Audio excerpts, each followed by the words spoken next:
नमस्ते सारस्वते देवे गौरवाणी प्रचारिणे निर्विशेष शून्यवादी पाश्चात्य देशतारिणे। जय श्री कृष्ण चैतन्य प्रभु नित्यानंद श्री अद्वैत गदाधर श्रीवासदि गौर भक्तवृंद। हरे कृष्णा कृष्णा कृष्णा हरे हरे, हरे राम राम राम हरे हरे।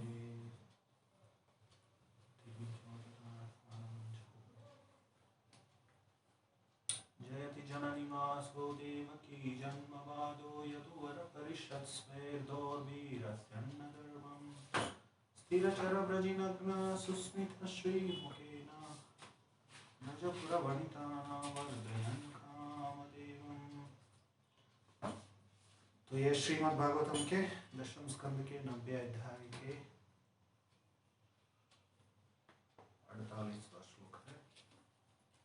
जयति जननी वासो देवकी जन्मवादो यदुवर परिषत्स्वेर्दोर्वीरस्यन्नधर्मम् स्थिरचरव्रजिनग्न सुस्मित श्रीमुखेन व्रजपुरवनितानां वर्धयन् कामदेवम्। भगवान श्री कृष्ण जननिवास के नाम से विख्यात है, अर्थात वे समस्त जीवों के परम आश्रय है। वे देवकी नंदन या यशोदा नंदन भी कहलाते हैं। वे यदुकुल के पथ प्रदर्शक है और वे अपनी बलशाली भुजाओं से समस्त अमंगल को तथा समस्त अपवित्र व्यक्तियों का वध करते हैं। वे अपनी उपस्थिति से समस्त चर तथा अचर प्राणियों के अमंगल को नष्ट करते हैं। उनका आनंद पूर्ण मंद हास युक्त मुख वृंदावन की गोपियों की कामिच्छाओं को बढ़ाने वाला है। उनकी जय हो और वे प्रसन्न हो। तो हम लोग कल ये जयति शब्द के ऊपर चर्चा कर रहे थे कि कैसे ये जयति शब्द वर्तमान काल में है।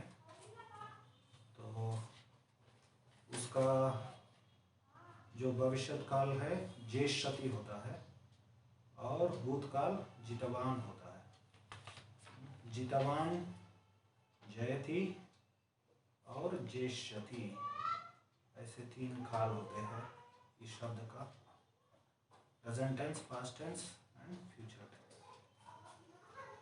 तो ये शब्द को उपयोग करके सुखदेव गोस्वामी क्या सिद्ध करना चाहते थे कि भगवान और उनकी लीलाएं शाश्वत है, नित्य है। तो क्योंकि ये अंतिम अध्याय था श्रीमद् भागवतम के दशम स्कंद के, जहाँ पर भगवान की दशम स्कंद में हम लोग देखते हैं भगवान की लीलाओं का वर्णन करते हैं। तो इसलिए ये अंतिम अध्याय और ऑलमोस्ट तो ये लीला कथा का जो निष्कर्ष पर पहुंच गए थे।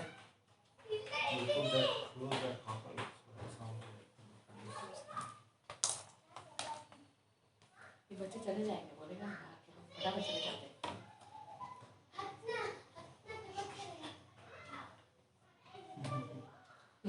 चले जाते हैं, बोलते हैं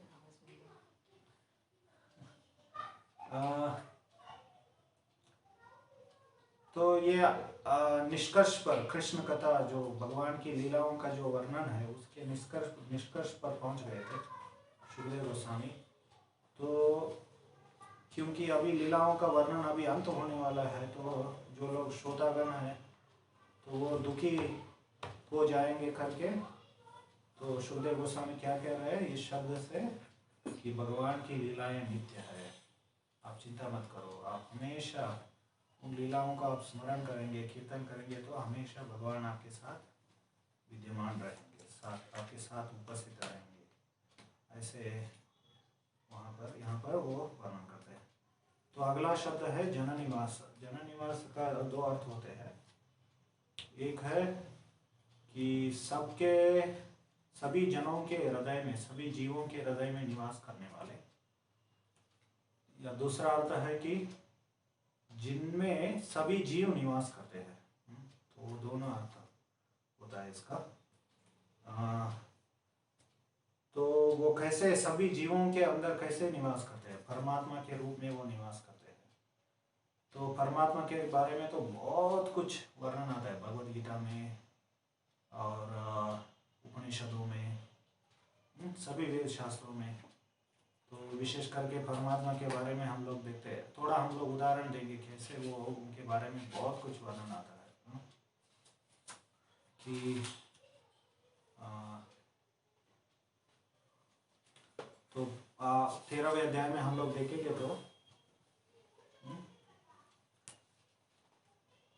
तो वो एक शब्द आता है वहाँ पर ज्ञेय करके।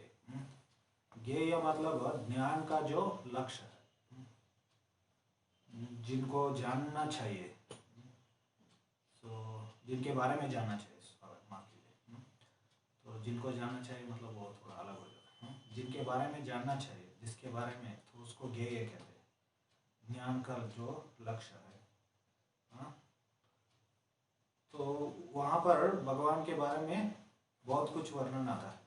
13वें अध्याय के 13वें श्लोक से हम लोग देखेंगे, ज्ञेयं यत्तत् प्रवक्ष्यामि यज्ञात्वामृतमश्नुते अनादिमत् परम ब्रह्म न सत् न सदुच्यते। कि मैं आपको अभी ज्ञेय के बारे में, जो जिनके बारे में जानना चाहिए हमें, तो उनके बारे में मैं कहना चाहूँगा, ऐसे वो कहते हैं। तो जिनके बारे में जान के क्या हो जाएगा, ज्ञात्वामृतम अश्नुते, आपको अमृतत्व का अनुभव होगा, अनुभूति होगा, ऐसे वो कहते हैं। अनादिमत परम ब्रह्मा, तो वो ब्रह्म है, उनका अनादि मतलब आदि नहीं है, तो वो शाश्वत है। लेकिन एक चीज यहाँ पर कहते हैं, अनादि मत परम ब्रह्म। तो ये मत परम ब्रह्म मतलब हम लोग सीधा परम ब्रह्म या भगवान के बारे में हम लोग सोचते हैं। एक्चुअली ये श्लोक जो है वो आत्मा के बारे में वर्णन करता है, लेकिन अगले श्लोक से वो परमात्मा के बारे में वर्णन करता है। तो सर्वतः पाणिपादम तत् सर्वतोक्षि शिरोमुखम सर्वतः श्रुतिमल्लोके सर्वमावृत्य तिष्ठति। जिनके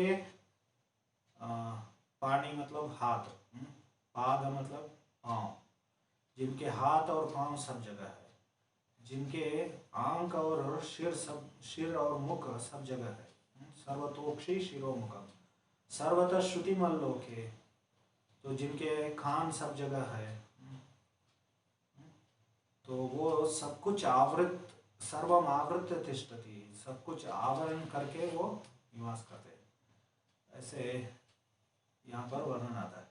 इसका अर्थ क्या है, श्रील प्रभुपाद जी कह देते, अभी हम लोग जो हमारा हाथ हम लोग जो मानते हैं, वास्तव में हमारे हाथ नहीं है, वो परमात्मा के हाथ। मतलब ये देह में जो भी है अंग, जो सर है, आंख है, मुंह है, मुख है, हाथ है, पाँव है, हम लोग सोचते हैं ये हमारे है, लेकिन वास्तव में ये हमारे नहीं है। तो असली प्रोप्राइटर, जो मालिक जो होते हैं वो भगवान होते हैं, परमात्मा होते हैं। तो ये अर्थ है ये श्लोक का, सर्वतः पाणिपादम तत्सर्व। तो इसको हम लोग बहुत ही आसानी से समझ सकते हैं। जब हम लोगों को वो क्या बोलते हैं उसको, पैरालिसिस, लकवा हो जाता है, तो क्या हो जाता है, हम लोग हाथ भी नहीं हिला सकते हैं, पाँव भी नहीं हिला सकते। हमारा इच्छा हो सकता है कि हम हाथ हिलाएंगे, पाँव हिलाएंगे, अभी हम बोल रहे हैं, लेकिन पैरालिसिस हो गया तो भगवान हमें पैरालिसिस भेज दिया तो हमारा मुंह बंद हो जाएगा, हम बोल भी नहीं पाएंगे। तो जो भी हम लोग करते हैं, हम लोग इच्छा कर सकते हैं, लेकिन उसके लिए करने के लिए जो शक्ति है वो भगवान से आती है। तो ये सब चीज़ हमारे इंद्रिया भगवान के नियंत्रण में, इसलिए उनको क्या कहते हैं हम लोग, ऋषिकेश कहते हैं,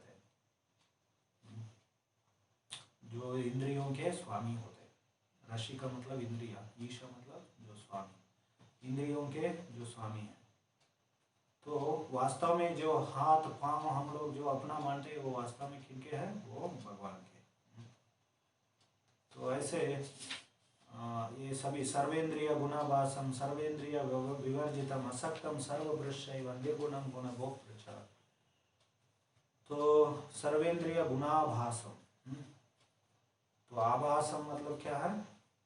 जो उद्गम है, सभी इंद्रियों के जो उद्गम है, मूल उद्गम है, उनको सर्वेंद्रिय गुणाभासम कहते हैं। सर्वेंद्रिय विवर्जितम, तो फिर भी वो सभी इंद्रिया उनको इंद्रिया नहीं है। इसका अर्थ ये नहीं है कि वो निराकार है, मतलब ये भौतिक इंद्रिया नहीं है उनको, उनका अपना ही क्या है? आध्यात्मिक इंद्रिया है। तो इसलिए सर्वेंद्रिय विवर्जितम बताया। विवर्जितम मतलब भौतिक इंद्रियों से युक्त नहीं है, ऐसे वो अर्थ है।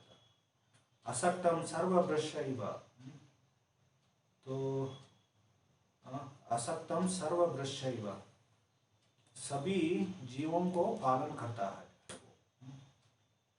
तो निर्गुणम गुणभोक्तृ च, तो लेकिन फिर भी उनका कोई भौतिक गुण नहीं है, फिर भी वो गुणभोक्तृ मतलब सभी भौतिक प्रकृति के स्वामी है, जो गुणों से युक्त है। तो ये सब परमात्मा के बारे में वर्णन, परमात्मा का विस्तार से वर्णन आता है। तो हमारा विषय परमात्मा तो है, लेकिन विशेष करके यहाँ पर हमें परमात्मा जो हृदय में निवास करते, कैसे निवास करते, वो हमें समझना है। सो जन निवास मतलब जो सभी जीवों में निवास करने वाले, तो इसके बारे में भी भगवद गीता में बहुत वर्णन आता है। प्रभुपाद जी यहाँ पर इस तात्पर्य में, इस श्लोक के तात्पर्य में कौन सा श्लोक उल्लेख कर रहा है? वो भगवद गीता के 18वें अध्याय के 61वां श्लोक उल्लेख करते हैं, 18.61। ईश्वर सर्वभूतानां हृदयेषु अर्जुन तिष्ठति, भ्रामयं सर्वभूतानां यंत्रारूढ़ानि मायया। तो जीव, ईश्वर सर्वभूतानां, सभी जीवों के हृदय में वो निवास करते हैं। हृदयेषु अर्जुन तिष्ठति, तो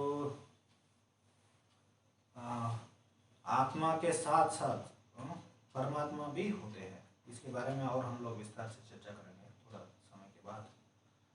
तो हृदय में निवास करते हैं।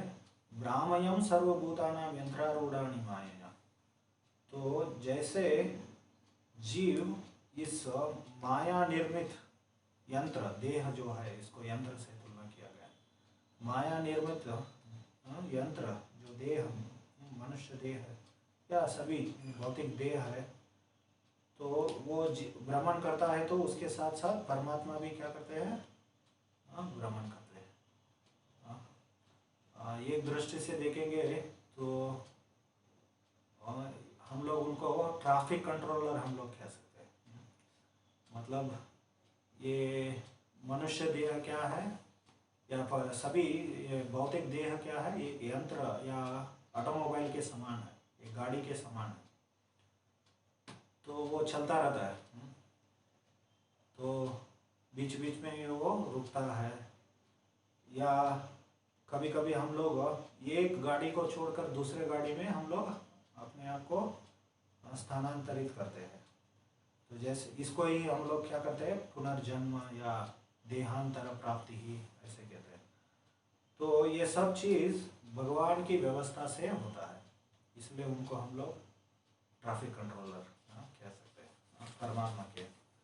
तो वो हृदय में बैठ के ये सब चीज़ करते हैं। जीव को कौन सा और यंत्र प्राप्त होना चाहिए, कौन से यंत्र में वो प्रवास करना चाहिए, तो वो सब परमात्मा देखभाल करते हैं और व्यवस्थित करते हैं। तो भौतिक प्रकृति को आदेश देते हैं और भौतिक प्रकृति ये निर्माण करते हैं।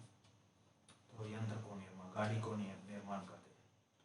तो ये एक चीज़ है परमात्मा। और 15वें अध्याय के 15वें श्लोक में भी भगवान कहते हैं, सर्वस्य चाहम हृदि सन्निविष्टो मत्तस्मृतिर्ज्ञानम अपौवनम च वेदैश्च सर्वे रामेव वेद्यो वेदांत कृद्वेद विदेव चाहम।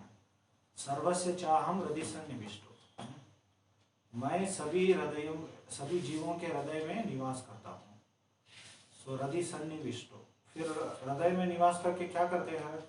मत्तस्मृतिर्ज्ञानम अपौवनम च, तो ज्ञान प्रदान करते हैं जीव को, और विस्मृति प्रदान करते हैं, और स्मृति भी प्रदान करते हैं। तो हम लोग इसको थोड़ा चर्चा करेंगे। तो कैसे क्या करते हैं परमात्मा बैठ के वहाँ पर। तो हम लोग एक जीवन से दूसरे जीवन या एक शरीर से दूसरे शरीर में स्थानांतरित होते रहते हैं। तो पिछले जीवन में हमारे जो इच्छाएं थे उसको हम लोग भूल जाते हैं। हम लोग तो उसको विस्मृति देते हैं, उसको स्मृति दे, उसको हमें याद करके दिलाते हैं भगवान। तो फिर याद होने के बाद उसको पूरा करने के लिए जो ज्ञान चाहिए वो भी भगवान ही देते हैं। तो हम भगवान नहीं देंगे तो वो हम लोग पूरा वो ज्ञान हमें नहीं मिलता है तो उस इच्छा को भी पूर्ण नहीं कर सकते हैं। तो मतलब हमारे भौतिक भोग के लिए, भौतिक इंद्रिय भोग के लिए भी हमें भगवान से ज्ञान चाहिए। और एक और चीज़ करते हैं भगवान, क्या करते हैं, जब कोई हम लोग इंद्रिय भोग करते हैं तो उसके साथ साथ क्या हो जाता है भौतिक जगत में, दुख भी आ जाता है। तो पंचम अध्याय में जैसे भगवान बोलते हैं ना, यही संस्पर्श जा भोग दुख यो न ये बते। जब भी हम लोग भौतिक भोग करने के लिए प्रयास करते हैं उसके साथ साथ क्या हो जाता है, हमें दुख भी आ जाता है। वो दोनों साथ पैकेज है वो, तो भौतिक संसार में।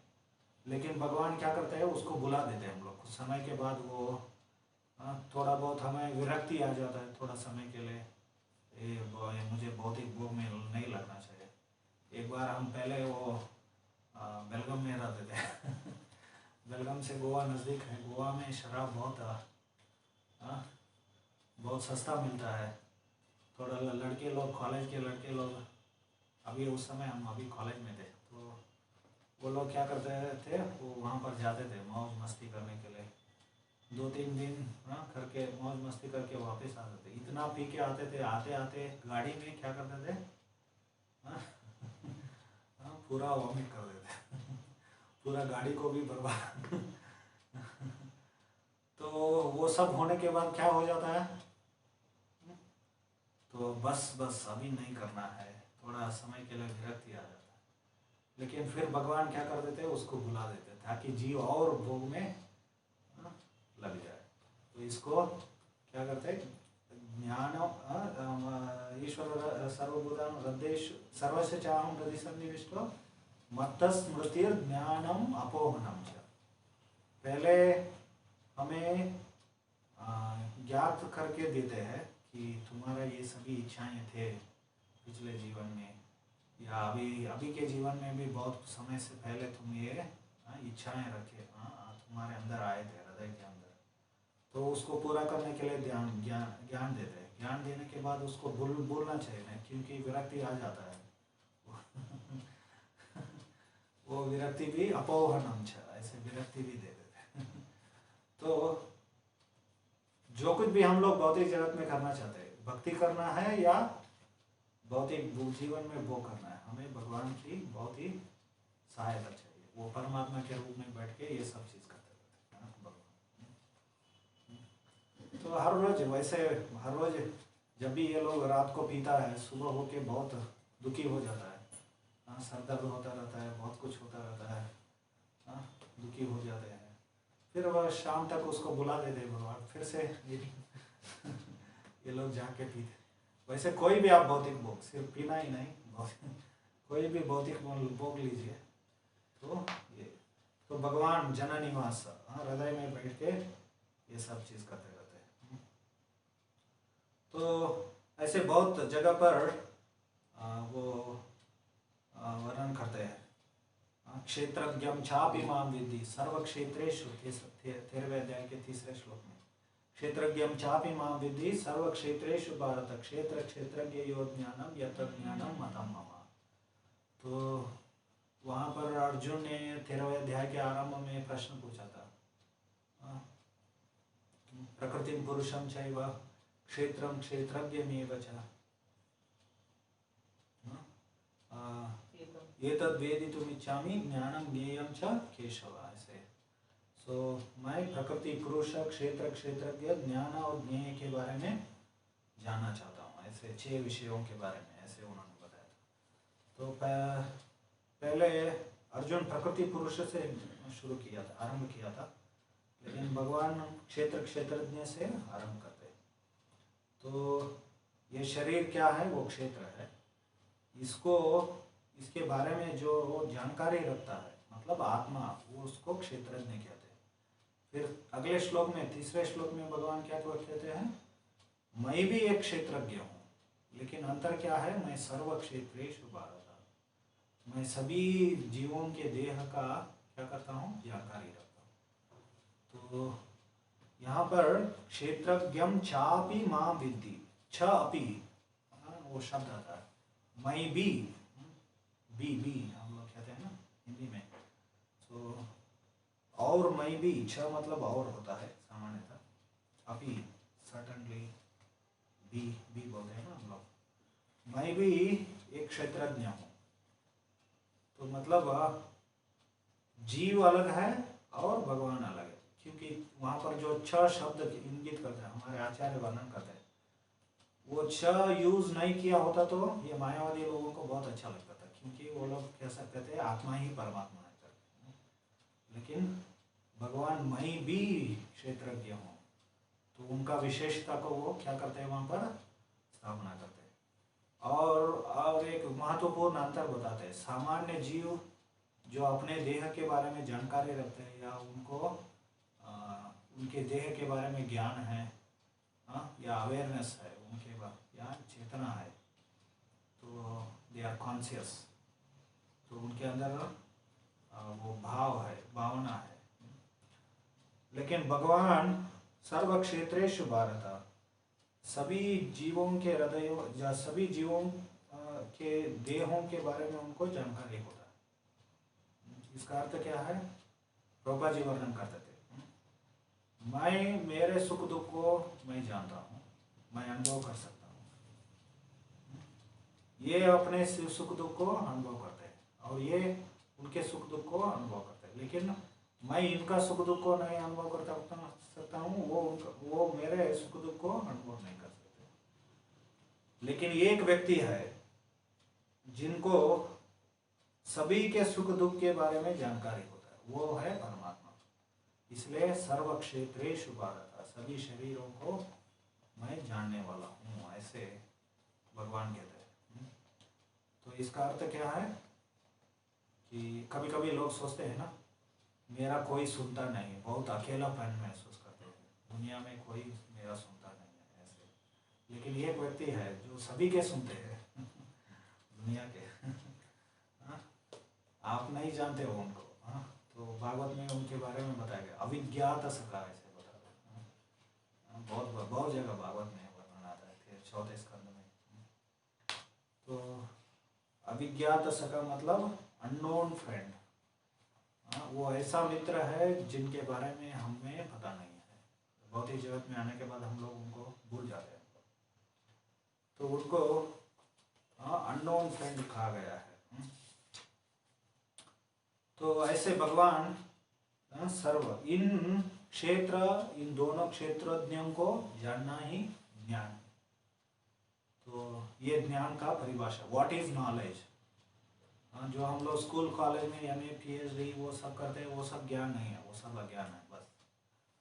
तो क्षेत्र को थोड़ा बहुत, वो क्षेत्र को जानने के लिए कोशिश करते हैं, लेकिन उनको क्षेत्रज्ञ, दो प्रकार के जो क्षेत्रज्ञ हैं उनके बारे में कोई भी जानकारी नहीं है। तो आधुनिक समाज में, आधुनिक जो भी बुद्धिमान अपने आप को बुद्धिजीवी मानते हैं, जो वैज्ञानिक हो, दार्शनिक हो, या कोई भी हो, तो ऐसे दो प्रकार के क्षेत्रज्ञ होते हैं, दो प्रकार के आत्मा होते हैं, वो एक जीवात्मा है, दूसरा परमात्मा है। तो वही 13वें अध्याय में फिर वास्तव में परमात्मा शब्द, वो विशेष करके वो 13वें अध्याय में आता है, अनुमंता च उपद्रष्टा, भर्ता भोक्ता महेश्वर परमात्मेति चाप्युक्तो देहेस्मिन् पुरुषः परः, देहेस्मिन् पुरुषः परः। हम लोग जननिवास, क्या हम लोग अर्थ चर्चा कर रहे हैं, हम लोग जो सभी जीवों के हृदय में निवास करने वाले हैं, देहेस्मिन् यहाँ पर शब्द आता है, पर पुरुष, पुरुष पर, मतलब परम पुरुष जो है, परमात्मा जो है, वो सभी देहों के हृदय में निवास करते हैं, उस श्लोक में बहुत विस्तार से वो क्या क्या करते हैं उसके बारे में वर्णन आता है। अनुमंता च उपद्रष्टा, अनुमंता मतलब जो सैंक्शनर, अनुमति देने वाले, उनके अनुमति के बिना कुछ भी नहीं होता। वो है ना, वो अंग्रेजी में क्या होता है, not a blade of a grass moves without the will of the Lord, ऐसे शायद बाइबल से आया होगा कि एक घास का तिनका भी उनके अनुमति के बिना क्या नहीं कर सकता, चल नहीं सकता, तो इसलिए हिल नहीं सकता। तो वो अनुमति देने वाले हैं। हमारे जो अच्छे और बुरे कर्म के जो फल है वो प्रदान करने वाले हैं, तो उसको अनुमंता बोलते हैं। उपद्रष्टा मतलब सबको, सबका साक्षी है, वो देखते रहते हैं वो क्या हम लोग कर रहे हैं करके। तो अंधेरे में कुछ किया तो मुझे कोई नहीं देख रहा है, ऐसा नहीं है। तो वो देखते रहते हैं। तो या आप लोग कुछ काम, गलत काम किया, अपराध किया है, तो हम लोग क्या करते हैं, किसी न किसी जो लॉयर को खरीद के, जो जज होते हैं, मैजिस्ट्रेट होते हैं, उनको खरीद के हम लोग क्या निकल जाते हैं उस अपराध से। लेकिन भगवान के जो दरबार में क्या होता है, देर है अंधेर नहीं, ऐसे वो साक्षी है, देखते रहते हैं वो। तो उपद्रष्टा, तो शिला Prabhupada ji Scottish church college में वो पढ़ाई करते थे कोलकाता में। तो 20वीं सदी के आरंभ में ये है। तो उस कॉलेज में, क्योंकि वो क्रिश्चियन मिशनरी स्कूल था, कॉलेज था, यूनिवर्सिटी था, तो वो लोग बाइबल पढ़ाने के लिए आते थे। वो लोग हिंदू धर्म का या ऐसे वैदिक धर्म का, सनातन धर्म का खंडन किया करते थे। तो आप लोग बोलते हो कर्म का नियम है, तो मैंने गलत किया है या सही किया है, उसका साक्षी कौन है, ऐसे वो प्रश्न पूछते थे और खंडन करने के लिए कोशिश करते थे। श्रील प्रभुपाद जी कहा करते थे कि उस समय मैंने भगवद गीता नहीं पढ़ा था, तो फिर बाद में जब भगवद गीता पढ़ लिया, मैंने देखा यहाँ पर है दृष्टा, यहाँ पर है साक्षी। साक्षी शब्द भी भगवद गीता में आता है, 9वें अध्याय में। तो ऐसे प्रभुपाद जी कहा करते थे कि वो है, सबको देखते रहते, क्या करते क्या नहीं करते, सब कुछ भगवान बहुत सारा साक्षी है, लेकिन वो सर्वोच्च साक्षी है। दृष्टा, उपद्रष्टा, अनुमंता च भर्ता भोक्ता महेश्वर। भर्ता, भर्ता मतलब सबको पालन करने वाले हैं। तो भगवान के बिना कुछ नहीं होता है। तो भोक्ता है वो, महेश्वर, सभी जीवों के, सभी महाईश्वर मतलब, महेश्वर मतलब विशेष करके देवी देवताओं के भी स्वामी है। तो उनको ही हम लोग क्या कहते हैं, परमात्मे चाप्युक्तो, तो परमात्मा कहा गया है उनको सभी वेदों में, उनको परमात्मा कहा गया, ऐसे वर्णन आता है। तो ये जन निवास है। तो और भगवद गीता में बहुत जगह भी और भी वर्णन आता है। अहम आत्मा गुणाकेश प्राणी नाम देहम आश्रित, तो मैं आत्मा हूँ। सो गुणाकेश, हे गुणाकेश, अर्जुन को संबोधित कर रहे हैं। सभी प्राणी नाम देहम आश्रित, सभी जीवों के देहों में मैं निवास करता हूँ, ऐसे वो कहते हैं। तो और उपनिषदों में बहुत वर्णन आता है। तो अनोरणीयान महतो महीयान आत्मस्य जंतु निहितो गुहायाम तमाकृतो पश्यति वीतशोको धातु प्रसादान महिमानम आत्मनः। तो ये कठोपनिषद में ये श्लोक आता है। तो वो कैसे, अनोरणीयान, सभी छोटे अणु से भी वो बहुत ही सूक्ष्म है। महतो मनीयान, सबसे बड़ा पर्वत जैसे, उससे भी वो श्रेष्ठ महान है, ज़्यादा बड़े हैं वो।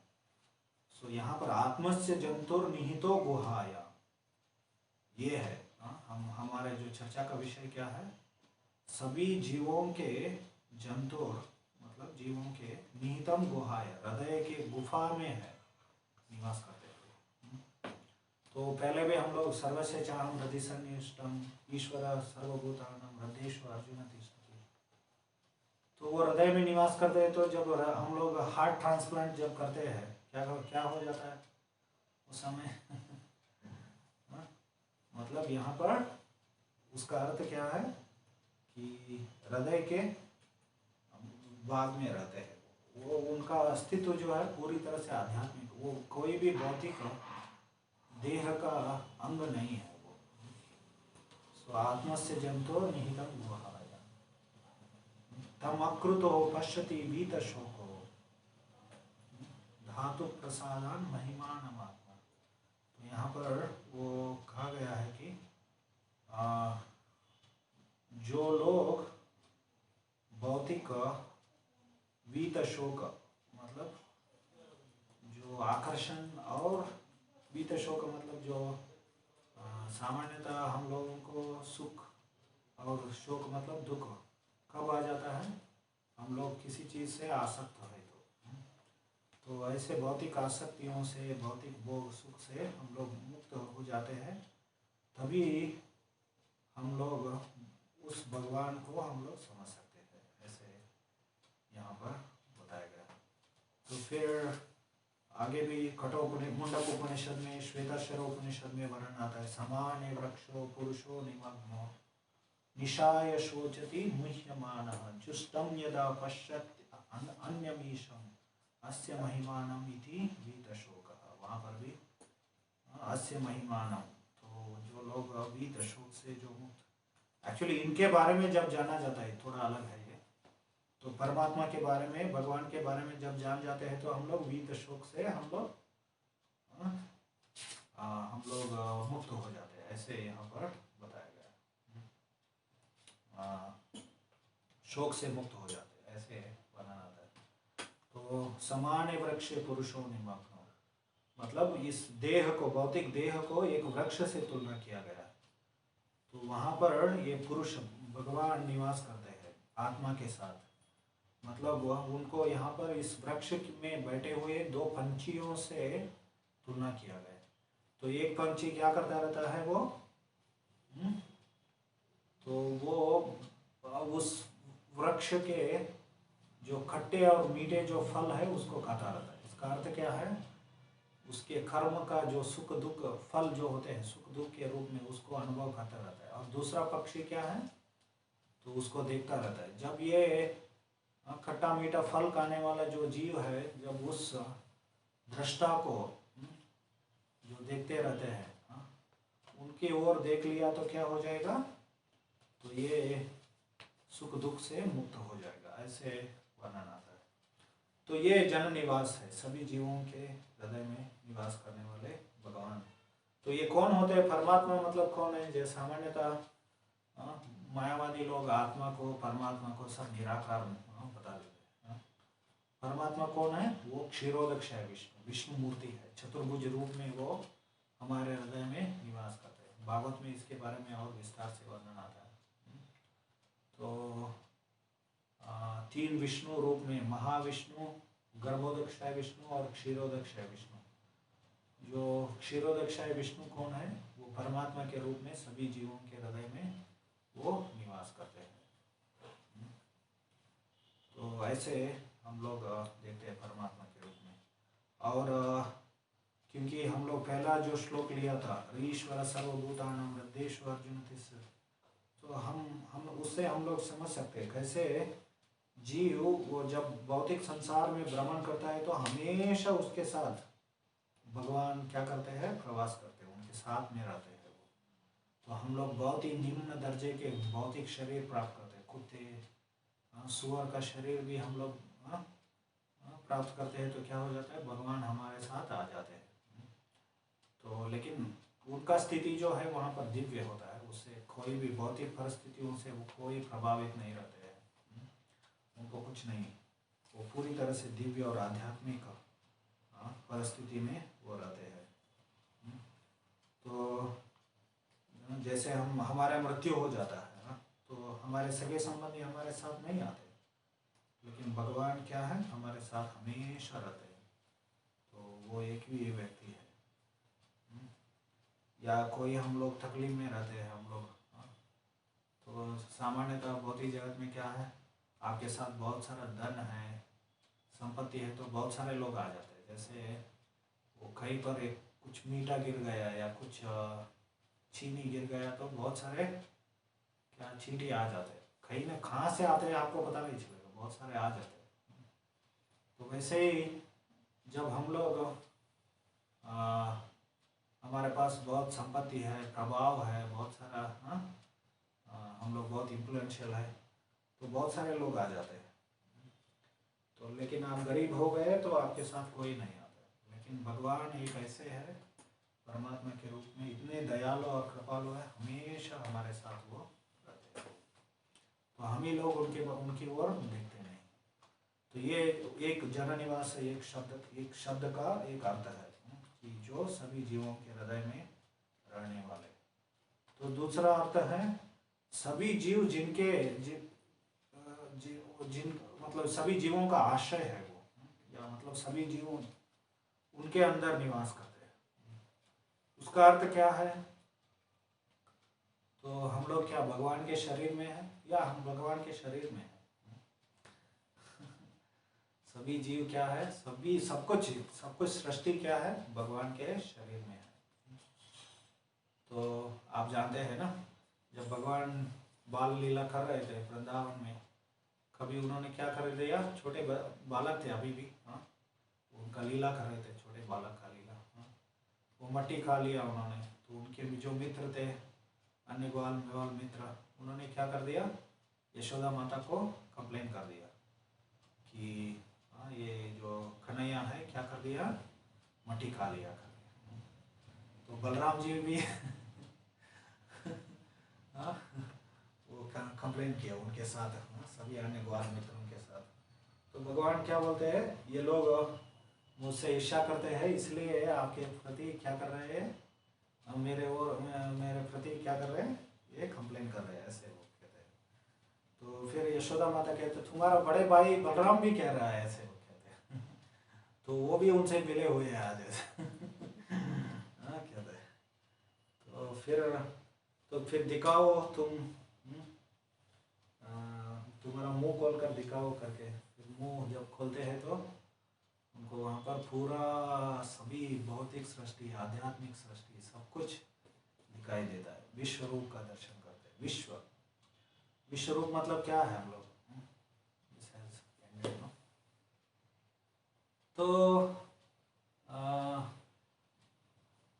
तो सब कुछ विश्व रूप मतलब क्या है, तो ये यूनिवर्स है, ब्रह्मांड है या सृष्टि है, तो उसको ही हम लोग विश्व रूप मतलब विश्व को दिखाते हैं।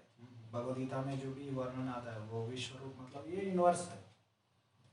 तो जैसे हमारे वैज्ञानिक लोग, कॉस्मोलॉजिस्ट हम लोग बोलते हैं ना, तो वो लोग क्या करते हैं, अपने वो लैबोरेटरी में, ऑब्जर्वेटरीज बोलते हैं ना उसको, ऑब्जर्वेटरीज में बैठ के वो लोग टेलीस्कोप से या आजकल वो सैटेलाइट के द्वारा, सैटेलाइट में वो कैमरा बिठाकर वो क्या कर देते हैं, वो आसमान में छोड़ देते हैं। तो वो जो भी दिखाता है उसको देख के क्या करते हैं, उसको पूरा आकाश को अध्ययन करने के लिए प्रयास करते हैं। उसको खगोल विज्ञान कहते हैं, स्पेस साइंस। सो हम लोग वो लोग उसको समझने के लिए कोशिश करते हैं। लेकिन यहाँ पर तो अर्जुन को या यशोदा माता को क्या कर दिया, स्वयं भगवान ने दिखा दिया। अंततोगत्वा हम लोग वो कैमरा से कितना देख सकेंगे, है ना। तो जब भगवान ही दर्शन करा देते हैं सब कुछ, हम लोग सब कुछ देख सकते हैं। तो या अंततोगत्वा जब तक भगवान दिखाते नहीं तब तक हम लोग पूरा ये संसार को, सृष्टि को या आकाश को देख नहीं पाएंगे, दूसरे ग्रहों को, नक्षत्रों को तो देख नहीं पाएंगे। यही क्योंकि ये लोग भगवान से ज्ञान नहीं दे लेना चाहते, भगवान की कृपा से देखना नहीं चाहते, लेकिन तो इसलिए ये लोग कभी भी तो ये सृष्टि को नहीं देख पाएंगे। इसलिए अभी वो लोग इतना भ्रमित हो गए, इतना फ्रस्ट्रेट हो गए हैं कि अभी तक उनको एक भी ऐसे अभी तक आजकल वो लोग ऐसा थियरी बनाना चाहते हैं जो सब कुछ इस सृष्टि के बारे में वर्णन कर सकता है, लेकिन आज तक वो बना नहीं पाए हैं, उसको थियरी ऑफ एवरीथिंग कहते हैं या यूनिफाइड फिजिक्स बोलते हैं उसको, तो अंग्रेजी में। तो वो लोग प्रयास कर रहे हैं उसको, क्योंकि उनके पास बहुत सारा ऐसे अलग अलग लोगों ने अलग अलग चीज़ देखकर कुछ कुछ बता दिया है। तो बहुत सारा ऐसा थियरी है, लेकिन एक भी ऐसा थियरी नहीं जो सब कुछ बता सकता है। तो सैकड़ों 100 साल से भी ज़्यादा हो गया वो लोग ऐसे प्रयास करते करते। हाँ, वैसे तो देखेंगे तो 400-500 साल हो गए पहला टेलीस्कोप बनने के बाद। तो एनीवे, तो ये विश्व रूप भगवान ने सब कुछ दिखा दिया। और वहाँ पर विशेषता क्या है, भगवान सभी जीवों को भी देखा उन्होंने। तो यशोदा माता सभी जीवों को भी वहाँ पर देखा, ब्रह्मा जी से लेकर सभी देवी देवताओं सब कुछ। और वृंदावन को भी देखा, वृंदावन में ग्वाल बाल थे और भगवान भी वहाँ पर खेल रहे थे, और अपने आप को भी वहाँ पर देखती है यशोदा माता। तो हम लोग देखते हैं कि सब कुछ उनके अंदर ही निवास करता है। तो और जब भगवान देवकी के गर्भ में प्रवेश किए थे, तो वहाँ पर भी वर्णन आता है कि क्योंकि भगवान के गर्भ में सब कुछ है, वो देवकी के गर्भ में प्रवेश किया है। उसका अर्थ है देवकी के गर्भ में सब कुछ है अभी। तो कैसे होता है वो एक ही समय पर उनके गर्भ में सब कुछ है, तो फिर देवकी के गर्भ में कैसे वो प्रवेश कर सकते हैं? तो ये विरोधाभास लगता है ना, कॉन्ट्रडिक्शन। तो लेकिन भगवान के अचिंत्य शक्ति के कारण ये सब कुछ हो सकता है। और तो हम लोग देखते हैं या दामोदर, तो वो यशोदा माता भगवान के उदर को बांधने के लिए कोशिश कर रही थी। तो इतने सारे रस्सी लेकर वो आई, वो बांधने के लिए, लेकिन फिर भी वो खम पड़ा। इसका अर्थ क्या है, जिनके उदर में सब कुछ है, पूरा सृष्टि है, तो उनको कैसे हम लोग बांध सकते हैं? तो फिर उससे हम लोग समझ सकते हैं कि कैसे सब कुछ भगवान के अंदर है। इसका अर्थ, एक और अर्थ क्या है कि तो भगवान अलग से भी रहते हैं, लेकिन उनके शक्ति से सब कुछ सब जगह वो फैल चुके हैं। सर्वम आवृत्य तिष्ठति, मतलब तो सब जगह वो आवृत है भगवान कृष्ण। तो एक दृष्टि से देखेंगे तो हम लोग भगवान कृष्ण को छोड़कर अन्य कुछ भी नहीं है। तो इसलिए वेदों में क्या बताया गया, सर्वम कलम इदम ब्रह्मा, सब कुछ ब्रह्म है, भगवान है, भगवान को छोड़कर और कुछ नहीं है। तो मतलब क्या है, ये भगवान और उनकी शक्तियाँ, भगवान मतलब अकेले नहीं रहते, उनकी शक्तियाँ रहते। तो हम जीव भी कौन है, भगवान के शक्तियाँ।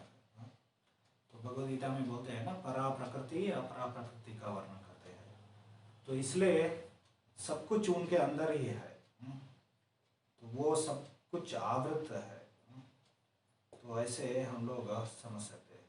और प्रभा जी यहाँ पर क्या करते हैं, जननिवास जीवो सभी जीवों के आश्रय है, वो भी कहते हैं। आश्रय भी शब्द हम लोग, मतलब निवास शब्द को हम लोग, जन निवास शब्द हम लोग चर्चा किया हम लोगों ने। तो जो सभी जीवों में निवास करते हैं या सभी जीव उनके अंदर निवास करते हैं। तो निवास का एक और अर्थ क्या है, जो आश्रय होते हैं। तो आश्रय मतलब क्या है, ये जो हमारे जो घर होता है वो हमारे लिए क्या है, आश्रय है। आश्रय का अर्थ है वो हमें रक्षा करती है, पालन पोषण करती है। तो ऐसे हम लोग उसको समझ सकते हैं, भगवान सब कुछ आश्रय है। हम लोग आध्यात्मिक लोग को छोड़कर भौतिक जगत में आते हैं, भौतिक जगत में आने के बाद भी हम लोग उन्हीं के ऊपर आश्रित रहते हैं। तो यहाँ पर भगवान हवा, पानी, धूप, बारिश नहीं देते हैं, तो हम लोग कुछ नहीं करते हैं, कुछ नहीं कर सकते हम लोग। तो बारिश, एक साल बारिश नहीं होता है तो क्या हो जाएगा, पूरा क्या हो जाएगा, पूरा उत्पात हो जाएगा समाज में। सभी जीवों को अन्न नहीं मिलेगा, पानी नहीं मिलेगा, जीवित रहना क्या हो जाएगा, मुश्किल हो जाएगा। तो कोई भी वैज्ञानिक हमें क्या है, या कोई बहुत राजनीतिज्ञ, हम लोग भौतिक संसार में अलग अलग लोगों का आश्रय लेना चाहते हैं हम लोग, लेकिन वास्तव में भगवान ही हमारे असली आश्रय है। तो क्या हमें वो बारिश ला सकते हैं, पानी ला सकते हैं? तो बड़े बड़े शहरों में या ऐसे कोई कॉरपोरेशन होता है जो सबको बिजली और पानी सप्लाई करता है, क्या असली सही में वो लोग हमें बिजली और पानी बारिश ला सकते हैं? वो लोग नहीं। तो अंत में कौन है? सबको पालन करने वाले वो भगवान ही है। इसलिए उनको क्या कहा गया है? जननिवास कहा गया है। तो ऐसे ये जननिवास शब्द का अर्थ है। तो इस अर्थ दो अर्थों में प्रभुपाद जी यहाँ पर समझा रहे हैं। तो यहाँ पर आज रुकते हैं। हरे कृष्णा कृष्ण कृष्ण हरे हरे, हरे राम राम राम हरे हरे। तो आपका कोई प्रश्न है तो कर सकते हैं।